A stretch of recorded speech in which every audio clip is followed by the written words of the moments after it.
일단 대공황의 출현이라는 게 뭐가 좀 잘 돼야 망하잖아요. 먹은 게 있어야 토하죠. 그죠? 그래서 그 1차 대전 끝나고, 근데 1차 대전 때 나라 두 개가 크게 뜨지 않습니까? 대표적인 게 일본. 일본 그때 뭐 GDP 성장률 25%씩 몇 년을 갔잖아요. 그때 이제 뭐 우리나라하고는 뭐 원래도 차이가 있었지만 완전 넘사벽이 그때 만들어지지 않습니까? 그래서 태평양 전쟁할 때 뭐 해군은 미군보다 훨씬 좋았잖아요. 그때 항공모함이 전 세계 한 4대인가 하는데 3대가 다 일본 거였죠, 아마. 그 정도가 됐던 게 이제 그런 시절이 있었기 때문이고. 근데 또 미국도 좋았지 않습니까? 미국도 나중에는 전쟁에 들어갔지만 초반에는 양쪽에 다 무기 팔면서 완전 좋았잖아요. 그리고 그때 2009년에 스마트폰이 나와가지고 한번 우리 그 시장을 한번 휩쓴 적이 있지 않습니까? 그 나라를, 그 시절을 상징하는 이제 킬러 아이템이 있어요. 지금 이제 이게 뭐 5가 될지 그 4차 산업혁명이 될지는 뭐 지나봐야 알겠지만 그때는 뭐가 있었냐면 이게 차가 있었죠. 예. 이게 뭐 차가 처음에는 뭐 되게 열차가 있는데 뭐하러 이 짓거리를 하냐 뭐 이런 식으로 되게 안 좋게 생각을 했지만 막상 몰아보니까 너무 좋은 거죠. 그리고 차가 있다는 건 어떤 얘기예요? 교회로 나가가지고 뭔가를 할 수 있잖아요. 사람들의 레저나 이런 것들. 그래서 중산층의 상징이 이런 차 끌고 다니면서 이렇게 어디 캠핑도 좀 하고 말이죠. 이렇게 해가지고 그러니까 차들이 너무 잘 팔려요. 그리고 그때 철도도 발달을 했고, 그 지금으로 치면 이제 5G가 이제 그 철도고, 이게 이제 스마트폰 같은 거겠죠. 그래서 미국에 이제 아니 차를 팔면 팔수록 워낙 수요가 많아가지고 뭐 만들기만 파니까 다들 돈 끌어서 뭐 하겠습니까? 자동차 공장 지어가지고 라인 돌리는 거죠. 근데 이게 아무리 그래도 공짜가 아닌 이상은 수요가 어느 정도 정점을 찍고 슬쩍 꺾이기 시작할 때가 올 거 아니겠습니까? 아무리 그래도. 지금 스마트폰이 왜 애플이 1조 달러를 찍고 꼬꾸라지고 마이크로소프트가 망한 줄 알았는데 애플의 시총을 따라잡았잖아요. 이게 뭐겠습니까? MS보다 애플이 완전 좋았던 게 물론 윈도우를 대부분 쓰는데 애플이 구조상 좋았던 게 애플은 하드웨어도 팔고 서비스도 팔잖아요. 그죠? 근데 마이크로소프트는 뭐 요즘 뭐 서피스 이런 거 나오지 뭐 맥북처럼 많지는 않지 않습니까? 그리고 처음에 한 건 키보드 마우스 이런 거였어요. 그냥 액세서리였고. 근데 지금 마이크로소프트가 이겨낸 게 애플이 꺾인 이유가 뭡니까? 이제 아이폰 하는 거 보니까 가격만 쳐올리는 거 보니까 할 게 없구나. 예전에는 막 하면 그 환호를 했는데 와 대박 이랬는데 이제는 그 돈 많은 사람들한테 약간 사치품처럼 됐다는 거죠 아이폰이. 노트북 값이잖아요. 그 말은 뭐겠습니까? 폰이 별로 안 팔릴 거니까 애플의 장점이 뭐예요? 충성도 높은 사람들이 돈 많은 충성도 높은 고객들이 많다는 거잖아요. 그럼 기업들이 돈 벌면 뭐겠습니까? 전체 판매량은 줄어도 비싸게 팔면 돈은 많이 남기잖아요. 그러니까 애플이 딱 그렇게 가잖아요. 그러면 이제 투자자들은 물론 애플은 돈을 벌겠지만 한계가 왔다는 거죠. 이제 저만 해도 딱 봐도 앱등이잖아요. 저 맥북이 지금 4대 있습니다. 맥북이 4대 있어요. 4대 맞구나. 그래서 하나는 유튜브 켜놓고 하나 뭐 켜놓고 막 이렇게 충전하는 것도 일입니다. 아이맥 2대 있어요. 아이패드 6장 있어요. 방마다 아이패드가 붙어 있어요. 그래서 방마다 유튜브를 볼 수 있어요. 심지어 화장실에도 있습니다. 그리고 제가 서재가 따로 있잖아요. 거기도 또 있습니다. 거기에는 아이맥 2대. 그리고 또 아이폰 쓰잖아요. 근데 재밌는 건 10입니다. 10S 안 써요. 이런 인간도 한계가 온 거죠. 기계가 거기서 거기다 안 하는 거예요. 근데 왜 MS는 잘 됩니까? 이제 스마트폰은 애플이 됐든 다 가지고 있고 여기에 서비스를 준다는 거죠. 그게 클라우딩이라든지. 그게 MS가 되게 잘한 겁니다. 그래서 뒤집어진 게 상징이 된 건데. 근데 이때만 하더라도 초기에 아이폰이 나왔을 때 이것처럼 그냥 밀고 나가기 시작하는 거죠. 그래서 공급이 막 쏟아집니다. 공급이 막 쏟아져요. 그러면 공급이 많으니까 가격은 어떻게 돼요? 당연히 이제 떨어질 수밖에 없죠. 그러면 할 수 있는 방법은 뭐예요? 외국에다가 팔면 되지. 근데 그때 당시 분위기가 어땠습니까? 보호무역이었잖아요. 그때 어떻게 생각했냐면 외국에 갖다 팔아서 뭔가를 하자는 게 아니라 외국에 들어온 걸 막으면 내가 여기서 팔 수 있다 는 생각이 있으니까 서로 막고 있었어요. 그럼 자국에서 남아 도는데 쉽게 여기서 재고떨이를 할 바에 조금만 깎아가지고 다른 데 팔면 얼마든지 할 수 있는데 그게 안 되는 분위기잖아요. 그때 WTO가 있던 것도 아니고. 그러면 수요는 이렇게 되는데 공급은 뒤늦게 이제 공장이 완공돼가지고 이제 차들이 쏟아지기 시작합니다. 이거 살 수가 없는 거죠. 이거 살 수가 없는 거. 그래서 레버리지를 돈을 많이 끌었던 기업들이 쓰러지기 시작해요. 그럼 사람들이 실직을 합니다. 그럼 차 할부를 못 내겠죠. 그러니까 자동차 시장이 무너지고 모든 경기가 박살이 나. 그래서 이걸 보고 공황이라는, 불황하고 공황은 조금 다른데, 공황은 뭐예요? 수요가 없다는 거. 사는 사람이 없다는 거. 공급이 너무 많다. 공급 과잉이라는. 공급 과잉. 예.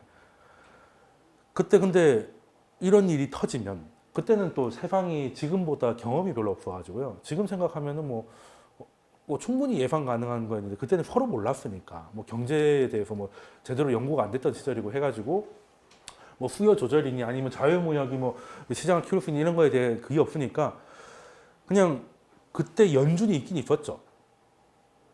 이런 그 큰 사건이 터지면 정부하고 중앙은행이 나서가지고 뭐 부양을 해야 될 거 아니겠습니까? 근데 그때 당시 연준은 미국이 원래 연준 만들기가 되게 힘들었다는 걸 제가 강의 때 여러 번 설명을 드렸어요. 그래서 이제 어떻게 만들어졌는데 연준위원회가 있고 그 밑에 12개의 지역 연준이 있는데 초반에는 지금 연준하고 완전히 달랐습니다. 그냥 재무부 안에 하나의 파트였어요. 사무실이 재무부에 있다니까요. 그럼 말 다 한 거 아니겠습니까? 그리고 지역 연준하고 그 연방준비위원회하고 따로 놀아요.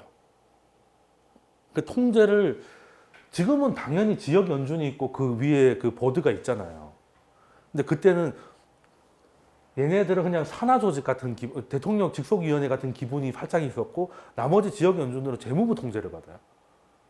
그러니까 지금의 연준하고는 아무 연준도 아니었던 겁니다. 그러니까 재무장관 눈치만 겁나 보는 거예요. 그리고 연준이 출범했을 때 대통령이 우드로 윌슨이었거든요. 그 양반이 연준 정말 싫어했습니다. 강의 때 여러 번 설명드렸어요. 연준이 출범했을 때 거의 뭐 이 나라는 자유를 잃었다는 식으로 뭐 엄청 이제 왜냐하면 당시 워싱턴은 월가를 탐욕으로 받기 때문에 은행한테 권한 주는 거 되게 싫어했습니다. 그래서 사이 되게 안 좋았거든요. 나중에 돼서야 서로 그놈이 된 거지. 초반에 되게 사이 안 좋았거든요. 그래서 그때 당시 윌슨의 그 사위가 재무장관이었어요. 그러니까 생각이 똑같아.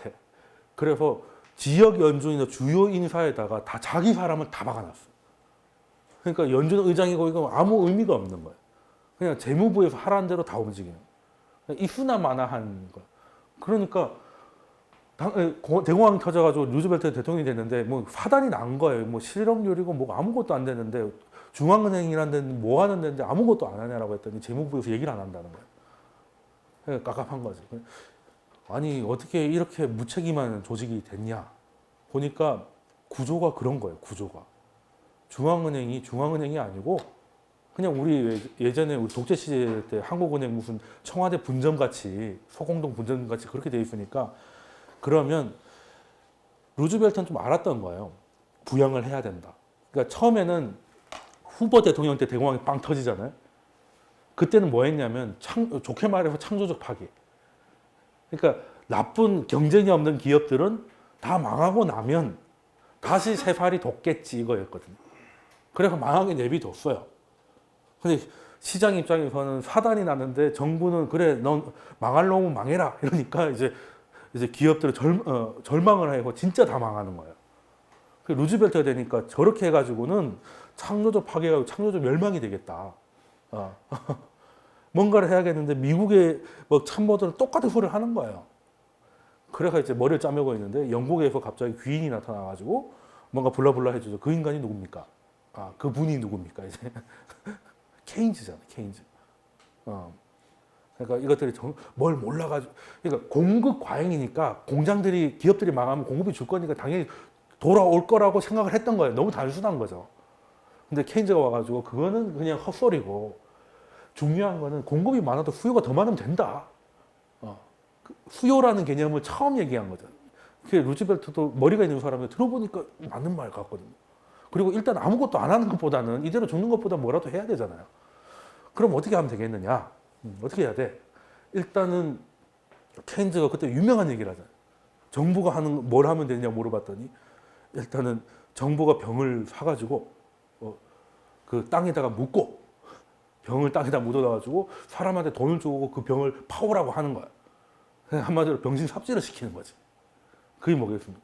정부가 손해를 봐가지고 민간에다 돈을 뿌려가지고 부양을 시켜라 이거죠.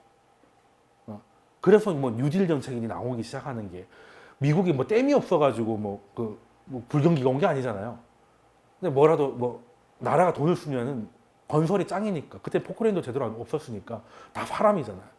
다 일당 주고 하면 그 사람을 나와가지고 밤 늦었으면 힘들었으니까 술 한잔 마시고 포카 치고 하다 보면 경기가 살아난다 이거예요. 이건 잘 아실 겁니다. 근데 여기까지만 안다는 게 문제예요. 그 뉴딜 정책 써가지고 이제 국가 주도의 뭐 재정 정책을 써가지고 이제 경기가 돌아섰다고 하는데, 그거는 반만 하시는 거예요. 반만 하시는 겁니다. 경기 부양에는 역시 돈 찍는 게 짱인데, 근데 문제는 당시에는 1930년대였잖아요. 근본이제였습니다. 근본이제. 그래서 이게 좀 문제가 되는데, 그래서 재정정책 쓰는 것까지 오케이가 된 거예요. 근데 중앙은행이 이제 통화정책을 써야 되는데, 통화정책 끝판왕이 양적 완화잖아요. 근데 중앙은행이 아니니까, 그래서 루즈벨트가 그때 은행법을 개정합니다. 그래서 1935년에 은행법이 개정이 되면서 지금의 중앙은행이, 그러니까 이제 진짜 연방준비위원회에서 지역 연준을 관리하게 됐어요. 그리고 이제 독립성을 가지게 됩니다. 그리고 우리 강의 때 늘 나온 FOMC가 그때 출발합니다. 예전에는 재무부가 적어서 보내주면 금리 얼마임 이거였거든요. 중앙은행은 그냥 그거였는데, 중앙은행이 너희들이 고민해가지고 알아서 결정해라. 그래서 그러려면 뭔가 회의를 해서 고민해야 되겠지. 1년에 45일마다 한 번씩 만나가지고, 그럼 1년에 10번 만나가지고 금리를 결정해. 그걸 그렇게 해서 경기를 조작해. 그래요? 그러면 근데 공개를 해야 돼. 투명해야 되니까. 그래서 이제 공개시장조작위원회 FOMC가 출발하는 거예요. 그러니까 지금 연준의 막강한 권력이 그때 출발하는 거죠. 뭐 사실 이건 태동이고, 다음 연준 의장으로 가야 좀 거기 되는 건데, 이때부터 이제 루즈벨트가 요걸 또 했던 이유가, 이제 중앙은행이 이제 약간의 지금 현재 연준 모습이 되고요. 그 큰 그림은 뭐였냐면, 물론 중앙은행이 통화정책을 써야 되는데, 통화정책이 당시 통화정책이랄 게 없어요. 왜? 근본이제인데 무슨 통화정책을 합니까? 그죠?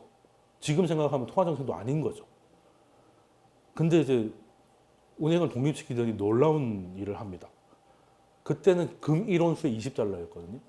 갑자기 연준에서 발표한 게, 내일부터 금 1온수에 35달러로 하겠습니다. 이거는 지금 양적 완화를 쌍싸다구를 날리는 거죠. 금 1온수는 똑같아요. 그죠? 이건 1온수는 아닌데, 한번 갖고 싶어서 하나 한 건데, 이게 예를 들어서 1온수라고 치고 20달러야. 근데 새해부터 35달러야. 그럼 금값은 75% 상승한 거네. 그죠? 예전에는 근본이제에서도 양적 완화가 가능했던 건 금광이 발견된 겁니다. 캘리포니아 금광이 발견돼가지고 굳이 이렇게 안 해도 금 자체가 많아졌어요. 미국 초기 때. 그 서부 시대가 열리지 않습니까? 근데 서부에서 더 서부로 갔더니 태평양이야. 이제 금이 안 나와요. 그럼 어떻게 해야 되겠습니까? 20달러를 35로 바꿉니다. 정확히 얘기하면 금은 가만히 있는데 화폐 가치가 75% 절하된 거죠. 이거는 뭐 양적 완화, 뭐 채권 매입이가 수준이 다른 겁니다. 그렇지 않습니까? 그냥 화폐가 그냥 자고 일어났더니 4분의 1 땅이 난 거예요. 그 얼마나 화폐 공급이 늘어난 꼴이 되겠습니까? 이걸 딱 하니까 33년부터 대공황 터진 지 3, 4년 차부터 갑자기 경기가 돌아오기 시작해요. 역시 부양엔 돈 찍는 게 최고긴 합니다, 진짜 역사적으로. 근데 이게 좋다고 너무 쓰다 보면 이제 오바를 하게 된다는 건데 치사량만 아니면 이만한 건 없어요. 근데 여기 맞들이면 답이 없다는 게 문제긴 한데 그래서 이제 33년부터 GDP 성장률이 10%씩 나옵니다. 난리 난 거죠 이제. 정부가 뭐 건설은 여기저기 다 하고 있지, 뭐 돈은 돈대로 다 풀려 있고, 뭐 이제는 이제 대공황은 옛날 얘기인가. 그래서 주식은 이미 전고점 회복 다 했어요. 야 이제 뭐 그때는 대공황이란 말 안 썼습니다. 뭐 3, 4년으로 끝날 줄 알았으니까. 근데 그때 에클스라고 그 루즈벨트 대통령이 그 뉴딜 정책을 굉장히 좀 지지해가지고 좀 굉장히 서로 사이가 좋아가지고 연준 의장을 하던 분이었어요. 에클스인데 그 은행법이 나오면서 이 양반이 처음으로 재무부에서 사무실을 빼가지고 지금 연준 건물로 이사를 갑니다. 그래서 연준 건물 별명이 엑스 빌딩이라고 있어요. 미국 내비게이션 엑스 빌딩 치면 연준으로 내비게이션 안내해 줍니다. 그 정도로 이제 지금의 그걸 만든 사람이에요. 근데 어떻게 보면 그때 건물 지금까지 계속 쓰는 거 앞으로도 쓸 거예요. 그래서 연준의 아버지 같은데 연준이 그 실수한 거에도 아버지입니다. 연준 가면 이런 짓은 다시 하지 말자부터 배웁니다. 그 에클스 미스테이크라고 유명한 얘기가 있어요. 이게 33년부터 이제 근본위로 손을 대니까 이제 통화 공급이 화끈하게 일어나면서 경기가 살아나는 듯 보였어요. 4년 연속 GDP 성장률 두 자릿수가 나오니까 야 이거 경기 다 좋았는데 이제 인플레이션 걱정해야 되는 거 아니야? 이 생각을 한 거예요. 물론 연준 의장으로서 충분히 할 생각이 있었죠. 그래서 갑자기 금리를 올립니다. 37년에. 근데 사실 그때는 양적 완화의 그 약발이 약해져 가던 시기였어요. 근데 지표만 보고 좋은데 물가 오를 것 같은데 금리 올리셈 이렇게 된 거예요. 그래서 이제 37년에 대폭락이 왔어요. 박살난 거죠, 박살. 그래서 이걸 보고 버냉키도 그 얘기 진짜 자주 합니다. 그래도 자기 선배님인데 그 사람처럼 하지 말자는 말을 못하고 완곡한 표현으로 경기 회복에 싹을 자르면 안 된다. 경기 회복에 싹을 자르면 안 된다. 또 이런 거는 바로 옆 나라에서 정말 자주 있었죠. 일본이 뭐 그 버블 붕괴 이후로 저금리니까 경기가 조금만 살아나면 금리 올렸다가 같이 죽고 또 살아나면 또 같이 죽고 이 짓을 여러 번 한 거예요. 버냉키는 봤을 때 이거하고 이거는 똑같다는 거야. 좀 괜찮아질만 하면 금리 올려서 다 죽인다는 거지. 그러니까 그래서 조심해야 되고 실제로 연준이 판단착오로 경기 침체 공격이 꽤 많습니다. 대표적인 게 37년이고요. 그래서 지금 지금 제가 이 얘기를 하는 이유가 인터넷이나 이런 데 가면 이제 레이 달리오라고 유명하신 분 있지 않습니까? 그분이 하는 주장이 이거예요. 37년 같다는 거예요. 아는 사람이 들으면 겁나 무서운 얘기죠. 저런 분이 선대인도 아니고 그냥 어그로 끌려고 하는 건 아닌 것 같은데 37년에 무슨 일이 있었는지 아는 사람이면 충분히 두려울 만 하거든요. 그리고 지금 파월 의장이 재밌는 게 금융권 인사가 아니에요. 변호사 출신이잖아요. 근데 이제 비금융권의 사람이 신임일 때 사고를 많이 칩니다. 아무래도 여기서 업력이 얼마 안 되다 보니까. 지금은 경제 마이스트로라고 불리고 뭐 또 서브프라임의 원흉이라고 욕도 먹기도 하는 앨런 그리스펀도 이 사람은 지금은 뭐 대마왕이죠. 연준 의장을 19년 했으니까. 그런데 처음에 됐을 때는 금융권 출신이 아니었어요.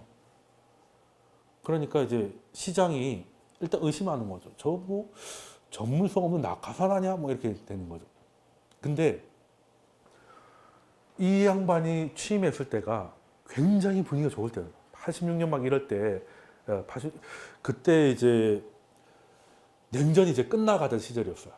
이제 뭐 고르바초프하고 레이건이 만나가지고 군축을 하자 이제 뭐 이렇게 해가 그리고 몇 년 안 지나서 소련 무너지잖아요. 그래서 막 야 이제는 원래는 경기가 정점을 찍어서 꺾이지 않을까라고 생각을 했는데 갑자기 고르바초프가 막 항복을 하니까 아니 그러면 동유럽하고 소련이 열리면 뭐 경기 완전 좋은 거 아니야? 이렇게 해서 분위기가 확 바뀝니다.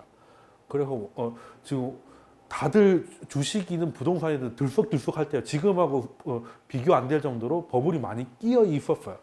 그래서 86년부터 금리가 조금 올렸는데 정말 조금 올렸어요. 그러니까 성장이 2% 나오면 한 0.5% 수준으로 뭐 별 신경 안 써도 될 수준으로 올렸는데 이 양반이 취업을 했어요. 근데 아 이거 뭐 어디서 굴러먹던 친구인가 이렇게 약간 걱정을 하고 있는데 취임하자마자 첫 FOMC에서 50bp로 올려버립니다. 50bp로 올려요. 그래서 시장이 내 이럴 줄 알았다는. 지금은 경기 고점의 징후로 보이잖아요. 그럼 어떻게 됩니까? 조금 더 봐가면서 해도 되잖아요. 근데 고점의 징후니까 지표 자체는 좋을 거 아닙니까? 그것만 보고 금리 올렸다 이거예요.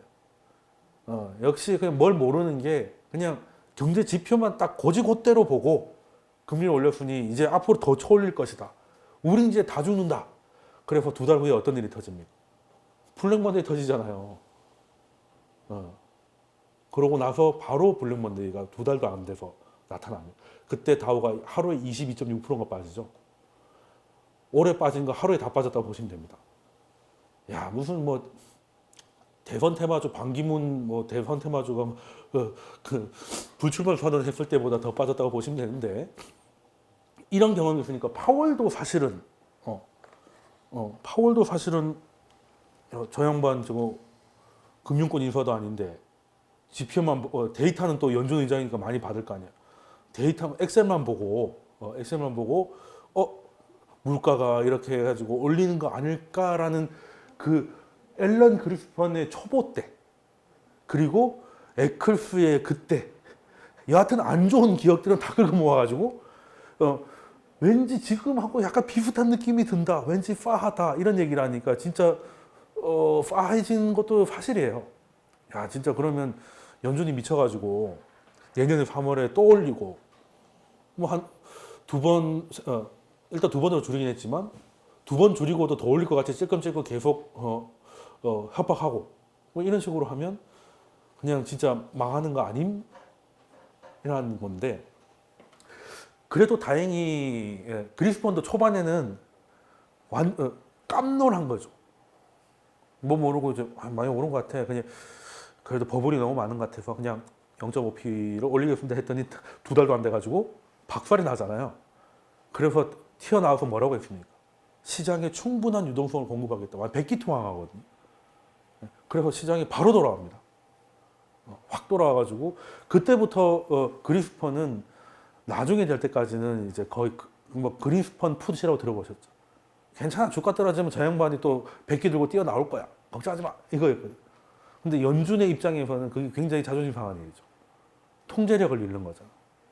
내가 무슨 호구도 아니고 물론 시장을 조지려는 마음은 아니지만 시장에 문제 생기면 우리가 나와가지고 그때 막 돈 뿌려야 돼? 뭐 이렇게 되는 그런 건데 사실 아까 에클스가 있었는데 실제 지금의 연준을 만든 사람은 그 다음에 마틴이라는 사람이 20년 했거든요. 기록입니다. 그리스폰보다 더 오래 했어요.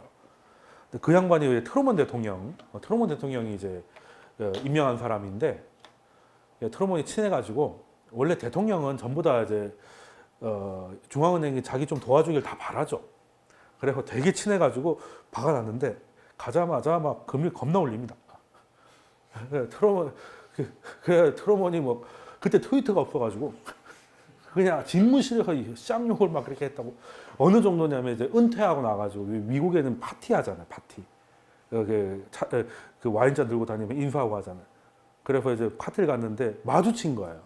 트루먼하고 마틴이 마주쳐가지고 마틴이 오랜만에 롱타임 롱시 했더니 배신자라고 고개를 확 돌렸다고 하잖아요.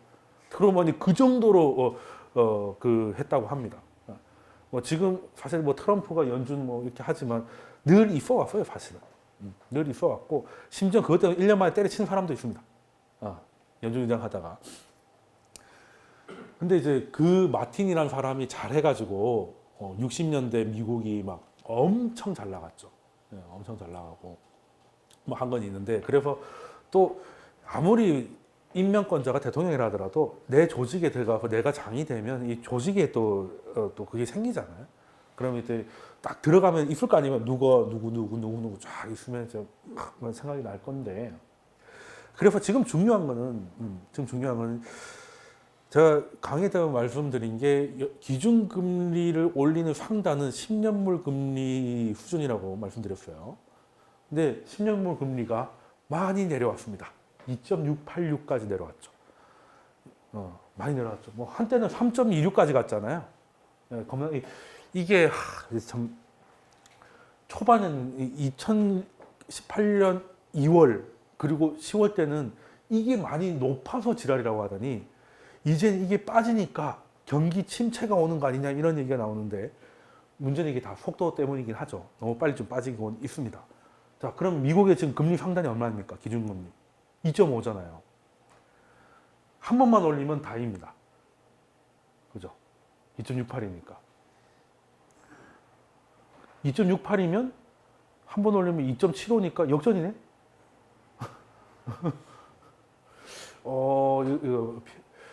그래서 시장은 사실 내년에 한 번도 안 한다는 쪽으로 가고 있어요. 한 번도 안 한다. 저는 적어도 6월까지는 안 한다. 6월 안에 하면 바로 역전이 지금 물론 역전돼도 상관은 없는데 역전돼도 상관이 요즘같이 투심이 안 좋을 때 역전 우려 때문에도 뒤집어지는 마당이 진짜 역전되면 또 흔들리지 말한 법이 없거든요. 그래서 이거 일단은 지금의 가장 큰 관건은 연준이 일단은 스탑해야 됩니다. 그만해야 되고 제가 12월은 시장이 이미 많이 반영을 한 상태에서 연준의 자존심도 좀 있었다고 생각을 해요. 12월에 올린 거는 옐런이었으면 안 올렸습니다. 제가 봤을 때. 그러니까 트럼프가 후회를 했을까요? 그래서 그 성탄절 전날에 그 이라크 갈 때 비행기 아니었나? 잠도 안 자고 밤 시간에 트위터 10개를 날리거든. SNS 중독이지. 10개 트위터 4시간에 10개 쓰기 쉽잖아요, 대통령이. 거기에 또 뭐라고 했냐면 백악관에 홀로 앉아서 세상에서 제일 불쌍한 트럼프는 혼자 싸운다. 실제 그런 말을 했습니다. 나 너무 외롭다. 당연히 외롭지. 다 쫓아버렸으니까. 아유, 아무튼 뭐 혼자 저렇게 싸우고 있는데 일단은 근데 파월이 그냥 이제 신고식 좀 했지 않습니까? 신고식이 10월 3일 날. 그러니까 파월이 작심을 한 게 처음에는 일단은 그냥 뭐 내가 이런 역할을 하게 돼서 잘해봐야지 하다가 좀 마음을 독하게 먹은 게 2017년 말에 BIF 회의였어요.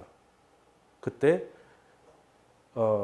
일부 자산군들 때문에 통제가 필요하다는 얘기가 실제 강의 때 설명드렸잖아요.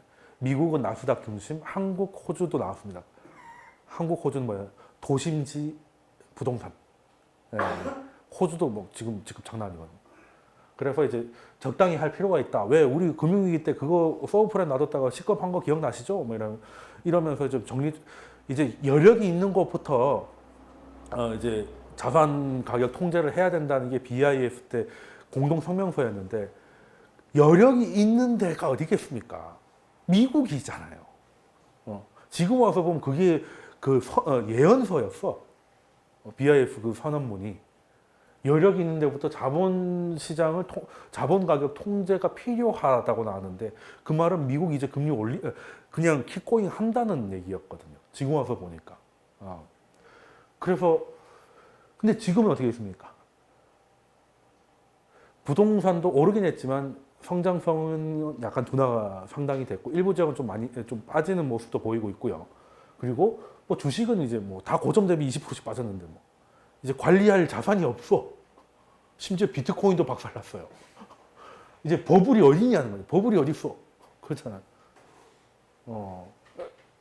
그래서 이제 할 만큼 하지 않았나? 그래서 저는 파월이 그냥 매파라서 한 게 아니라 BIF 때 서로 얘기를 했고 그때 중앙은행장하고 다 모여가지고 하는 그거거든요. 그 BIF는 진짜 자주 챙겨봐야 되는 기관 중에 하나긴 합니다. 중앙은행장들이 눈빛 교환하는 데거든요. 내가 올리니까 넌 나중에 올리 이렇게 얘기는 안 하겠지만 이제 서로 눈빛을 하는 데라서 지금도 보면 딱 그거대로 움직였거든요. 그 이후부터 연준이 그 말 나오고 나서 연준이 처음으로 점도표대로 금리를 올린 게 2018년이잖아요. 그 보고서가 2017년 하반기 때 나왔는데. 근데 다행인지 불행인지 자산가격 관리가 확실하게 돼버려가지고 이제는 연준 입장에서도 굳이 이제 그때 이제 BIS가 가지고 자산 가격 통제가 성공했다고 이제 쉬어갈 때도 됐다고 얘기할 정도가 돼버렸고 그리고 실제로 파월도 10월 3일 날 그래서 그때만 해도 미국이 전고점을 다시 회복했잖아요. 한번 빠졌다가 나스닥이 전고점 다시 찍고 다 올라왔잖아요. 그래서 이제 파월 입장에서는 실수를 한 게 와 이게 나스닥 중심의 불마인드가 장난 아닌 거예요. 이거 그때 한번 그렇게 빠지더니 거짓말처럼 다 감아올리네. 그러면 연준 입장에서는 이제는 다 한 것 같습니다 하면 너무 갈 것 같잖아요. 그죠? 그래서 이제 딴에는 조금 속도 조절을 한다고 말을 한 게 뭐 중립금리까지 멀리 남았어요 한마디 했는데 그 말하고 집에 가니까 이제 뭐 카톡이 난리가 난 거죠. 시장 박살나고 그 이후로 미국이 10월 3일부터 자신감을 확 잃어버린 모습이거든. 그때부터는 악재는 최대치로 반응하고 호재는 생갑니다. 10월 달에 코스닥처럼. 그러니까 투심이 확 돌아선 거죠. 이거 왜 이래 이거 이렇게 된 거예요. 쉽게 말해서 이제 애기가 하도 말 안 듣고 짜증 나가지고 한 대 탁 쳤는데 고막이 터져버린 거예요. 너무 깜놀한 거예요. 자기가 뭐 사고 쳤으니까. 그래서 한 달 반 만에 나와가지고 바로 밑에 있다가 그게 아니었다 라고 하는데 그게 완전히 회복이 안 된 게 초보 티낸 거잖아요. 네. 역시 그럴 줄 알았다. 그래서 연준에서 사고 칠 때는 공식이 있습니다. 일단 금리 인상의 하반기일 때, 그리고 비금융권 인사가 있을 때 이런 사건들이 자주 일어납니다. 그러니까 시장하고 대화하는 방법을 잘 몰라요. 내가 요 정도 얘기하면 이 정도로 나오겠구나 하는 감이 없어서 그래요. 근데 이제 파월도 이제 뭐 트럼프가 뭐 욕하는 것도 있지만 시장 이것 때문에 고민이 많을 거 아닙니까? 그래서 요즘에는 무슨 말을 하냐면 좀 초보티를 좀 벗어난 것 같은 게 12월에도 올렸고 하는 거 보니까 금리 인상 계속 할 거냐 뭐 이런 식으로 막 물어보니까 그렇다고 내년부터 안 할 거야 할 수도 없잖아요.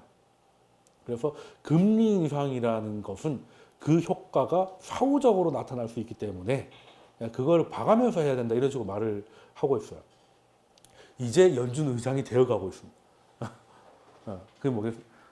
금리 인상이 바로 반영이 될 때도 있지만 후행적으로 반영이 되면 그래서 상황이 생각한 거하고 다르게 가면 어떻게 될지 모르기 때문에 유연성을 그러니까 융통성 있게 해야 된다 이 말을 한 거야. 시간을 두고 보면 이걸 받아가지고 월스트리트 저널이 웨이트 앤 시가 시작됐다고 얘기해가지고 그때 많이 올라갔던 게 일단은 올렸으니까 12월부터 올렸잖아요. 올렸으니까 일단 보고 괜찮으면 더 가든지 여기까지 했으면 됐다고 하면 좀 보든지 그러면 그 쉬는 게 언제까지겠느냐는 거예요. 언제까지 볼 건데 이거잖아요. 저는 6월 정도까지는 볼 거라고 봅니다. 내년에 올리면 역전이라니까요. 물론 역전이면 오히려 더 사긴 해야 되는데 역전이란 말은 정확히 풀면 뭐겠습니까? 역전을 시킬 정도로 자산 시장이 핫하다는 뜻이거든요. 지금은 역전시켰다가 어떻게 될지 모르죠. 그래서 그리고 이제 금융 얘기하다가 얘기가 됐는데 그래서 앞으로 지금 금융위기 이후로 규제가 너무 많아져가지고 금융위기는 대공황하고 다릅니다. 대공황은 아까 설명드렸다시피 실물 경제가 무너져가지고 그게 전반적으로 다 쓰러진 거잖아요. 그래서 이제 당시의 양적 완화나 뉴딜 정책, 재정 정책, 통화 정책을 총동원해가지고 뭐 연준도 독립시키고 별의별 걸 다 해서 살아났던 거고. 근데 37년에 연준이 실수로 금리를 올려서 경기가 다시 꼬꾸라졌는데 그 다음 해에 뭐가 터집니까? 히틀러가 폴란드를 침공하잖아요. 미국에서 남아 돌던 게 유럽으로 들어갑니다. 미국 아시잖아요. 영국하고 독일 양측이 다 수출한 거. 그러니까 전쟁보다 수요가 어디 있겠어요. 밑도 끝도 없이 쓰는 거죠. 특히 2차 대전 정도 됐으면. 그러니까 이제 자연스럽게 결과적으로. 근데 그거 아니었으면은 꽤 고생할 뻔했다는 거예요. 그래서 어떻게 보면 2차 대전이 잘 일어났나 이건 아닌데 참 아이러니하게 그렇게 된 거예요. 그래서 연준은 이제 그걸 경계하는데 금융위기는 어떤 식의 위기였습니까? 실물 경제는 뭐 별 문제가 없었는데 일부 자산 시장이 너무 올라서 그것 때문에 금리를 많이 올릴 수밖에 없었고 부실화가 되기 시작하니까 금융기관이 낮아빠진 거잖아요. 그러면 근데 실물 경제가 완전 좋다는 건 사람들이 다 경기가 좋으니까 대출을 받아서 사업을 일으키고 레버리지를 많이 일으켰다는 얘기잖아요. 그러면 빠르게 자금이 회전이 돼야 되잖아요. 근데 회전을 시키는 금융기관이 넘어졌어. 리먼 브러더스나 이런 158년 됐던 은행들이 넘어졌어요. 뭐 지역 신협이라든가 저축은행이 무너진 게 아니라 시중은행이 날아간 거잖아요. 그러면 은행들을 믿을 수 없게 되니까 자금 공급이 멈추죠. 그 어느 때보다 많은 레버리지에 노출돼 있는데 제일 레버리지에 많이 노출된 데가 당연히 부동산이겠죠. 그래서 부동산부터 박살이 나기 시작한 거예요. 금리를 급하게 낮추긴 했지만 그때 막 일요일 날에 막 긴급 회의해가지고 50bp 낮추고 했지만 금리 낮추는 것보다 경기가 박살나는 속도가 더 빨랐기 때문에 잡지를 못한 거예요. 그럼 대공황은 아까 어떻게 탈출했는지 설명을 드렸는데 금융위기는 어떻게 탈출했습니까? 대공황은 밑에서부터 위로 올라간 거잖아요. 실물 경제가 자본시장을 박살낸 거잖아요. 근데 얘는 위에서 내려온 거잖아요. 금융기관이 문제잖아. 그러니까 장기가 문제가 없는데 혈관이 끊어져가지고 피가 쏟아진 거예요. 그러면 수혈이 제일 빠른 거죠. 수혈이 제일 빠른 거죠. 그러니까 일부 은행들은 좀 정리를 하지만 나머지 특히 AIG나 이런 AIG는 보험회사잖아요. 퇴직연금 이런 거 다 보험회사가 하거든요. 퇴직금 날라가면 사람들 패닉이지 않습니까? 내가 어느 펀드 넣었는데 반토막 난 거하고 내 퇴직금이 갑자기 반토막 났다는 건 기분이 다른 거잖아요. 그래서 리먼은 날렸지만 AIG는 지금 세계에서 제일 큰 국영보험사 아니겠습니까? 그래서 살리고 그리고 금융기관이 위험해진다는 건 뭐예요? 부실 채권 때문에 부도가 이어진다는 거잖아요. 그럼 제일 좋은 방법은 뭐겠습니까? 부실 채권을 누군가가 몸빵하면 되지. 이해되십니까? 그러니까 내가 1억짜리 차용증이 있는데 이 사람이 망해가지고 2천만 원밖에 없어요. 그럼 난 80% 날리기 생겼어. 근데 정부가 뛰어와가지고 나 그거 나한테 팔아 1억 줄게 이렇게 된 거야. 그러면 이 사람은 비록 망했지만 이 사람이 망함이 나한테까지 안 온 거잖아요. 그게 이제 타푼이 탈푼이 해가지고 7천억 달러 때려 넣어가지고 서브프라임 때문에 무너지니까 서브프라임 때문에 신용 불량이 된 사람들이 카드나 학자금 대출이나 이런 거 내겠습니까? 못 내잖아요. 그런 것들을 선점한 거예요. 미리 정부가 사들인 거야. 내가 몸빵 해줄게. 근데 그게 미국이라는 게 참 대단한 게 그 타프라는 게 발의되고 3일 만에 상원까지 다 통과합니다. 이걸 보고 초당적 협력이라고 하는 거죠. 왜? 당시에는 금융기관이 하나 올스탑이 되면 하루에도 부도가 몇 개가 이어지겠습니까? 그러니까 거기서 네가 잘났니 내가 잘했니가 문제가 아니라 빨리 통과시켜야 되잖아. 돈은 준비가 돼 있는데 법이 절차가 안 돼 있으니까 3일 만에 그냥 초안 나오고 3일 만에. 그리고 연준은 8천억 달러 때려 넣고 행정부는 7천억 달러 때려 넣어가지고 서브프라임이 다른 대출로 번지는 거를 일단 바다에서 배가 뒤집어서 기름 새면 어떻게 돼요? 기름띠 둘러야 되잖아요. 일단 그건 막은 거죠. 그런 거 보면 미국이 참 우리 만에 그랬으면은 또 그걸 가지고 자한당하고 민주당하고 싸우고 한 보름만 싸워보세요. 나라 어떻게 되는지. 예. 물론 그때 되면 또 어떻게 할 수도 있죠. 우리도 IMF 때는 열심히 했었으니까. 그래서 이제 이때는 그 부실을 막아주고 그리고 결국 일단은 커트를 쳤지만 이만큼 날라갔잖아요. 자꾸 이에서 날렸다고 생각하는데 좀 미안하네. 아무튼 여기에다가는 또 세 팔을 끼워야 되잖아요. 그게 뭐겠습니까? 양적완 하죠. 양적완. 그러니까 시장에 돈이 없어. 난 돈을 주고 싶은데 명분이 있어야 되잖아요. 명분이. 그래서 집에서 아무거나 들고 와 내가 원가에 사줄게 이거예요. 이해되시죠? 그러니까 시장에 이제 자금이 공급되니까 결국에는 근데 문제는 이게 미국은 이렇게 한 나라고 또 게다가 초당적 협력까지 나오고 그리고 벤 버냉키가 또 카리스마가 있었잖아요. 망하는 것만 평생 연구한 사람이 연준 의장인데 망했잖아요. 그러면은 이제 어떻게 보면은 세브란스 옆에 살았는데 뭐 하필 가남이고 뭐 근데 바로 옆으로 업어서 갈 수 있는 상황이 된 거죠, 어떻게 보면. 근데 문제는 다른 나라들은 이렇게 못했다는 거잖아요. 그래서 금융위기가 터지고 일단 미국은 이제 의식이 돌아왔고 급한 대로 그리고 근데 의식은 돌아왔는데 뭐 왼쪽 손이 안 움직일 수도 있고 막 영구적인 그게 있을 수 있잖아요. 살아는 있는데 그게 뭐겠습니까? 2011년에는 유럽 그러니까 오른쪽 다리가 안 움직이는 거예요. 유럽이 이제 마비가 되네요. 막 그러고 그리스 문제 터져, 포르투갈 문제 터져, 뭐 각종 문제. 2015년에 중국까지 터져가지고 난리가 나가지고 결국 하나 하나 어떻게 다 진압해가지고 아이고 이제 좀 괜찮네 한 게 2017년이에요. 그러니까 또 싼 똥을 좀 치운 거지. 2007년에 빅똥을 쌌는데 그걸 하나 치우다 보니까 2017년이니까 이제는 좀 잘 수 있게 이 방에서 잘 수 있게 된 거야. 그게 한숨 잤더니 이제 30 몇 프로 오르고 어이구 좋은 걸 이렇게 됐는데 이제 뭐 또 이게 딱 1년 천하였잖아요. 딱 1년 좋았다가 갑자기 안 좋아졌습니다. 그거는 이제 조금 이따 설명드릴 건데. 그래서 금융위기는 근데 왜 오히려 금융위기가 대공황보다 더 쉽죠. 금융위기가 일단 활리면 되는 거니까. 아니 폐가 파괴된 것보다 출혈이 빨리 수혈만 할 수 있으면 살아날 확률이 높잖아요. 근데 그리고 규제가 많아져가지고 요즘 은행들은요 좀 심하다 싶을 정도로 자본 확충을 많이 해놨어요. 그냥 막말로 대출 중에 30% 떼어도 멀쩡한 은행들 수두룩 빽빽합니다. 심심하면 스트레스 테스트 한다고 야 대출 나간 거 20% 망하면 어떻게 되는지 아세요? 이렇게 계속 테스트를 하거든요. 그래서 옐런 원장이 그때 뭐라고 했습니까? 앞으로 금융위기는 없다. 은행들이 쌈짓돈이 너무 많다는 거예요. 근데 연체율은 예전보다 훨씬 낮은데 은행들은 자본금을 왕창 쥐고 있으니까 그 은행이 무너지는 게 금융위기인데 무너질 은행이 없다는 거예요. 그리고 그 은행도 넘어지면 어떻게 해야 되는지 매뉴얼이 다 만들어져 있어요. 그래서 앞으로 오면 금융위기 형태로는 안 올 것이다.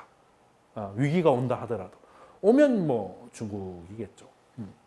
근데 중국도 잠깐 말씀을 드리면 중국은 뭐 그림자 금융인 해가지고 빚이 졸라게 많은데요. 근데 빚 많아도 잘 사는 나라가 있습니다. 일본이죠. 일본은 공식적인 빚도 많고 뭐 많습니다. 중국에 다 합치면 일본의 공식적인 빚 정도 되거든요. 근데 일본이 망했나요? 그렇진 않아요. 일본이 그렇게 빚이 많은데 안 망한 이유가 뭡니까? 첫 번째 기축통화죠. 일단 기축통화. 보통 그렇게 되면 자국통화가 막 급격하게 떨어져 자본 유출이 일어나가지고 뭐 이렇게 일본은 오히려 다른 데서 자본 유출된 게 자기 나라로 들어와서 고민인 나라잖아요. 완전 차원이 다른 거고. 그리고 핵심적으로 일본의 빚의 대부분이 자국민이에요. 그러니까 괜찮은 거죠. 예를 들어서 내가 아파트 10억짜리를 샀는데 5억을 빌려가지고 샀어요. 아파트 값이 7억이 됐어. 그래서 은행에 대출한 사람 애들은 막 스트레스를 받아요. 나도 대출을 받았는데 웃고 있어. 왜? 엄마가 빌려줬거든. 괜찮아. 엄마가 나를 경비를 넘기지 않겠지. 뭐 이런 생각이 있는 겁니다. 그러니까 일본은 괜찮은 거예요. 근데 중국은 기축통화 아니죠. 근데 사람들이 그 중국의 빚의 규모만 얘기하잖아요. 막 그림자 금융 치면 300%가 넘을 거고 말도 안 되고 막 그리고 근데 하나는 얘기 안 하는 게 중국 빚 대부분이 위안화 빚입니다. 또 달러 빚이 별로 그렇게 생각처럼 많지 않아요. 투자 자금이 워낙 사이즈가 커가지고 일부분이 빠져도 되게 커 보이는데 빚의 대부분이 위안화예요. 중국은 기축통화는 아니지만 위안화는 찍을 수 있습니다. 자기 나라 돈이니까. 근데 그걸 찍으면 이제 환율이 자꾸 올라가니까 이제 그게 좀 부담스러운 건 있지만 그래도 죽는 것보다 낫잖아요. 그래서 여러분들이 혹시 자녀가 있고 뭐 이러시면 영어하고 일본어로 배우게 하십시오. 일본은 중국과 미국과 한국의 미래가 한꺼번에 몰리는 나라입니다. 중국은 일본처럼 빚을 안고 계속 갈 것이고 고혈압에 뭐 당뇨에 근데 맨날 약을 한 움큼씩 먹는데 오래 사시는 분이 있잖아요. 안 죽어. 약은 약봉지 보면 내일 당장 죽을 것 같은데 정정해. 예. 근데 약을 안 먹으면 안 되지만 약만 먹으면 괜찮으신. 약간 그런 일본이 딱 그렇지 않습니까? 그리고 또 며느리까지 다 약 팔아가지고 약이 없을 일은 없어. 약간 그런 상황이고, 근데 경기가 좋아도 임금이 안 올라가는 놀라운 우리야 미국의 미래죠. 경기가 좋으면 고용이 늘어나지 임금이 별로 안 늘어나. 네, 그게 저성장의 풍경이거든요. 그런데 나라는 어떻게든 가. 성장할 것도 성장하고. 그래서 일본은 정말 공부를 하면 할수록 재밌는 나라입니다. 네, 아무튼 그냥 말씀을 드린 거고. 그래서 일단은 지금 나오는 그 설들은 주로 대공황 그 레파토리가 더 많아요. 금융위기는 해보면 나오거든요. 위험한 은행이 없는데 무슨 금융위기가 와요. 그리고 연체율이 별로 없어요. 뭐 상관없는 것 같은데? 라고 보는 거죠. 그래서 제가 초반에 말씀드렸는데 이게 이제 S&P 그냥 쫙 1950년부터 쫙 펼친 건데 여기 보시면 여기가 마이너스 한 20 정도 되니까요. 20 정도 된 데가 생각보다 많죠.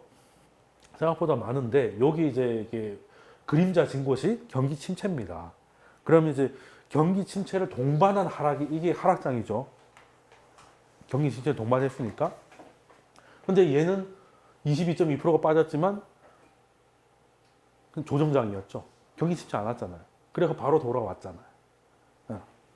물론 뭐 요때 두 개는 어마어마한데 1차 오일 쇼크, 2차 오일 쇼크 뭐 그럴만 했죠. 뭐 그때는 비용이 폭발했으니까. 요때도 한 48인데 금융위기가 한 47, 아니 56.8%입니다. 금융위기가 진짜 짱이죠. 반토막 이상 날라갔어요. 그리고 이제 닷컴 버블 때 한 반토막 났고 마이너스 47이니까.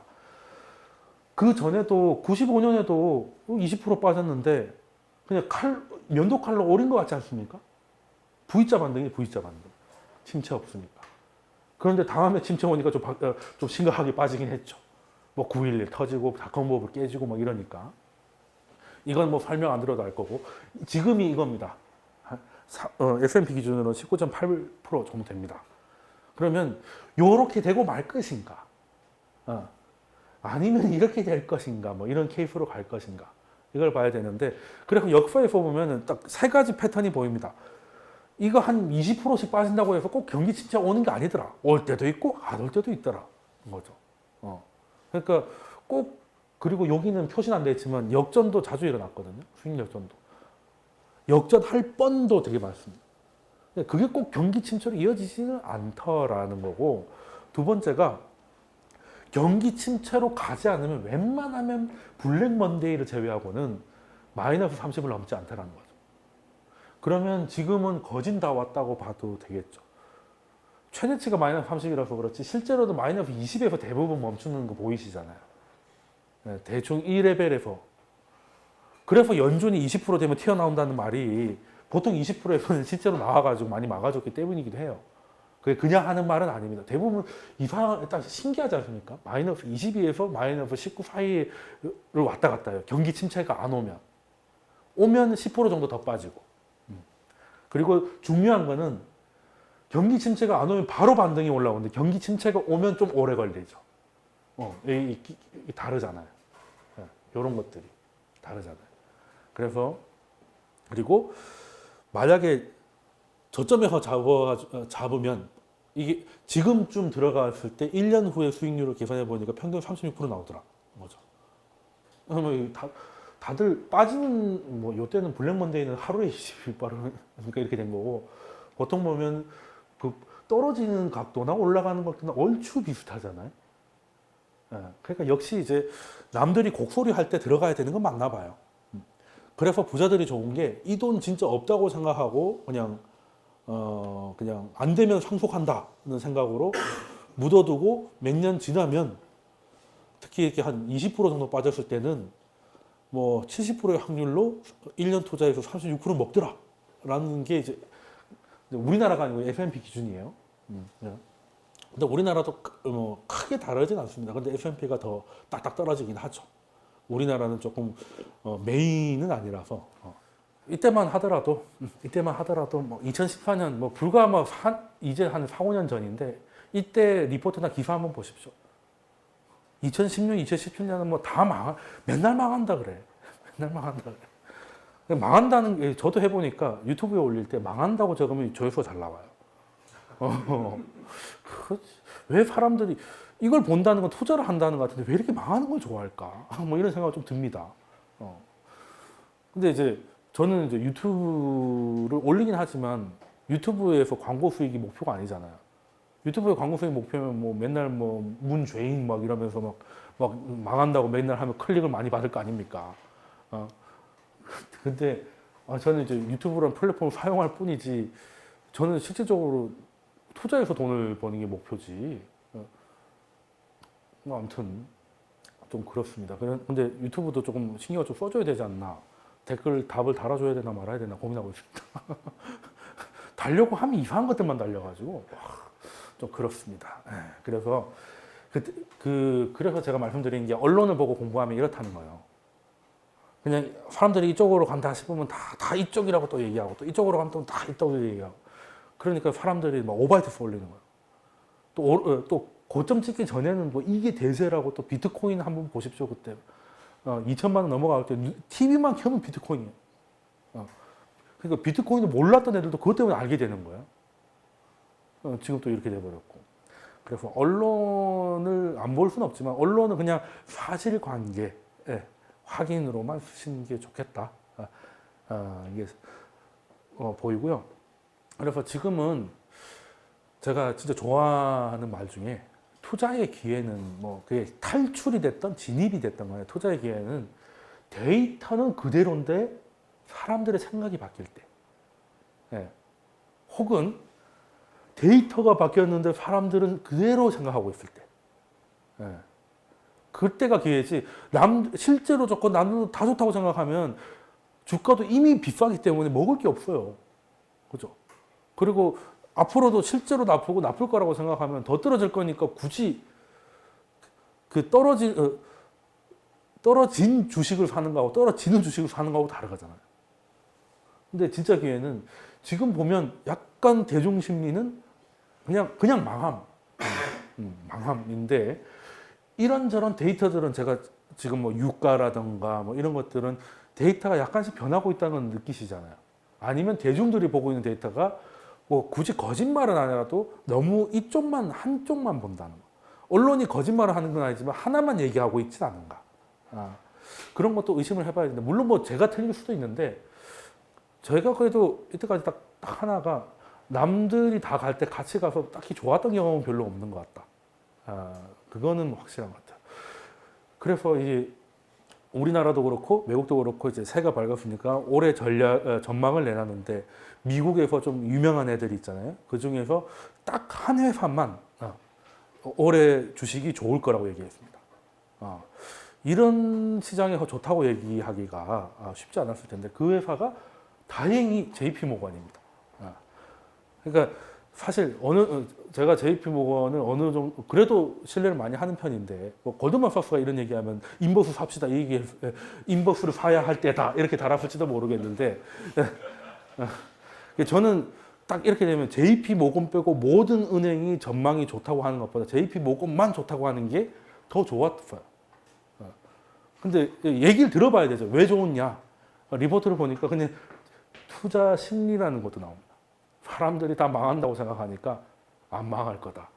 그 말이잖아. JP모건이 누군지 아시죠? 미국하고 한국은 굉장히 다른 사회죠.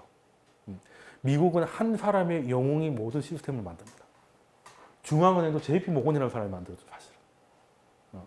예전에는 JP모건이 늘 자주 나오는데 샌프란시스코 대지진 뭐 이런 거 일어나가지고 뭐 보험금 저 강의 때도 설명드렸는데 세계를 바꾼 지진이라고 몇 번 강의 때 말씀드린 것 같은데 그때 잘못돼가 그때 중앙은행이 없으니까 은행들이 심심한 무너지는 거예요. 그래서 한 개인이 은행장들을 모아놓고 돈 안 내놓으면 집에 안 보내준다라고 하니까 20분 만에 다 돈 내놓겠다고 파인하고 갔다는 거 아닙니까? 그래서 대출이 실제로 일어났으니까 위험에 빠진 은행들이 살아나가지고 금융위기를 20분 만에 잠재운 사람이라고 나오잖아요. 그때부터 JP모건은 살아 숨쉬는 중앙은행이었어요. 그냥 그 사람 자체가 중앙은행입니다.